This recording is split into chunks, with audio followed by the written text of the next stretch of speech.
हादसा या लापरवाही, झील में हो सकता था बड़ा हादसा। नाव संचालनकर्ता और यूआईटी सचिव ने कहा कि नाव की टेस्टिंग की जा रही थी, लेकिन नाव का तो फिटनेस 4 जनवरी को ही हो गया था। नमस्कार, मैं हूं भरत और आप देख रहे हैं न्यूज़ 27। उदयपुर शहर की लाइफलाइन कही जाने वाली फतेहसागर झील में आज एक स्पीड बोट के पलटने से पूरे शहर में हड़कंप मच गया। वैसे गनीमत रही है कि इस स्पीड बोट में सिर्फ बोट चालक ही मौजूद था और स्पीड बोट पलटने की खबर जैसे ही झीलों की नगरी में फैली तो प्रशासनिक महकमा भी हरकत में आ गया। चालक को सुरक्षित झील से बाहर निकाला गया। मामला कुछ इस प्रकार से है कि फतेहसागर झील में शनिवार शाम को श्री रामदेव वाटर स्पोर्ट्स की एक स्पीड बोट पलट गई। इसमें कोई जनहानि तो नहीं हुई क्योंकि स्पीड बोट में सिर्फ एक बोट चालक ही था। Shri Ramdev water sport company के ठेकेदार ने 7 दिन पहले 1 जनवरी से ही फतेहसागर में नाव संचालन शुरू किया था। आपको बता दें कि मुंबईया बाजार के सामने जोधपुर की एक कंपनी जिसका नाम Shri Ramdev general motor sports है, उनकी बोटिंग स्टेशन से शनिवार दोपहर बाद एक स्पीड बोट चालक लेकर रवाना हुआ। स्पीड बोट नेहरू गार्डन तक जैसे ही पहुंची और अचानक पलट गई। स्पीड बोट पलटने की सूचना जैसे ही झीलों की नगरी में फैली तो स्पीड बोट के संचालन आनन फानन में घटनास्थल तक पहुंचे और बोट चालक को सुरक्षित पानी से बाहर निकाला। उसके बाद पलटी हुई बोट को हाइड्रोलिक क्रेन के जरिए रानी रोड के किनारे से बाहर निकाला गया। चूंकि ठेका यूआईटी द्वारा दिया गया था तो हादसे को देखते हुए यूआईटी सचिव ने कहा कि अगले आदेश तक नहीं चलेगी कोई भी नावें। और साथ में सचिव हसीजा ने यह भी कहा है कि बोट के पेंदे में लीकेज था, इस वजह से नाव चालक स्पीड बोट को झील में चलाकर उसकी जांच कर रहा था। और साथ ही हसीजा ने यह भी बताया कि जिला परिवहन अधिकारी को एक पत्र भी लिखा है।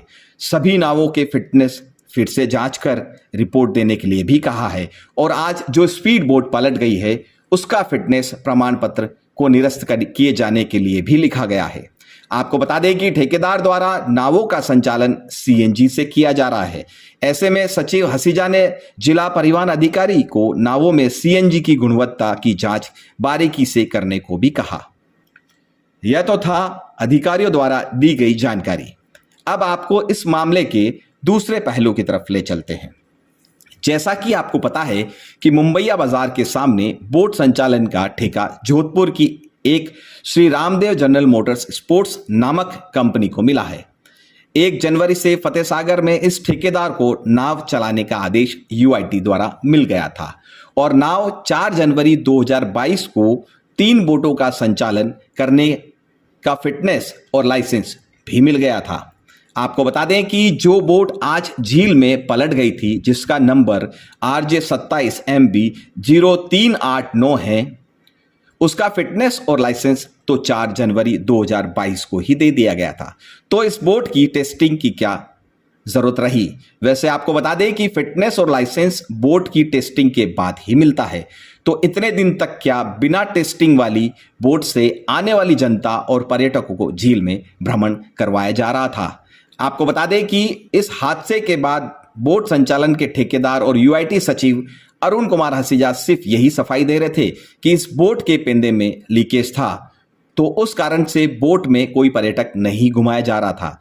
तो यह बात साफ तौर पर गलत कही जा रही है क्योंकि नाव विगत 4 तारीख से फिटनेस और लाइसेंस लेने के बाद फतेहसागर झील में फर्राटे से दौड़ रही थी। इस घटना के 1 दिन पहले न्यूज़ 27 की टीम इस बोट में बैठकर फतेहसागर की झील में इनके संचालनकर्ता के साथ नाव के बारे में और सीएनजी की खूबियां और इससे जुड़ी जानकारियां भी ले चुकी थी।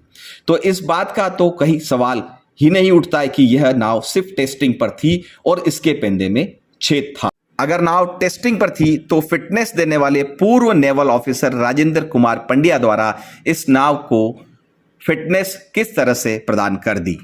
हादसे से 1 दिन पहले इसी नाव के अंदर न्यू 27 की टीम के 3 सदस्य एवं नाव चालक के साथ श्री रामदेव मोटर स्पोर्ट्स के संचालनकर्ता भी मौजूद थे और उन्होंने इस नाव की फिटनेस और सीएनजी से संबंधित सभी जानकारियां फतेह सागर झील के मध्य नाव रोककर न्यू 27 की टीम को दी थी।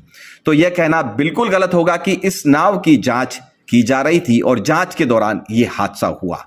वैसे इस पूरे मामले में नाव संचालनकर्ता और यूआईटी के सचिव जो सफाई दे रहे हैं वो उचित नहीं है। इस हादसे से यूआईटी और ठेकेदार की लापरवाही साफ सामने नजर आ रही है। यही कारण है कि दोनों ही पक्ष लीपापोती कर इस घटना को छुपाने का प्रयास कर रहे हैं। मैं आपको बता देना चाहता हूं कि सीएनजी नावों का संचालन राजस्थान के इतिहास में पहली बार फतेह सागर झील में किया जा रहा है कि जो इस बार जो नए टेंडर हुए थे उसमें यूआईटी के अंदर नॉर्म्स था सीएनजी, सौर ऊर्जा, बैटरी और पेट्रोल यूरो 6 इंजन का। सर देखिए ये क्या है कि सबसे पहले तो मैं आपको बताना चाहता हूँ कि पूरे इस उदयपुर की जितनी भी नावें चल रही है सारी नावें 2 स्ट्रोक पेट्रोल इंजन से चल रही है और जबकि हमारा इंजन तो 4 स्ट्रोक पेट्रोल इंजन है, उसके बावजूद भी हम सीएनजी यूज कर रहे हैं। तो जब एक ही ये फतेह सागर है, इसी फतेह सागर में पास वाला तो पेट्रोल से चलाएगा, इधर वाला सीएनजी से चलाएगा, अगला बैटरी से चलाएगा।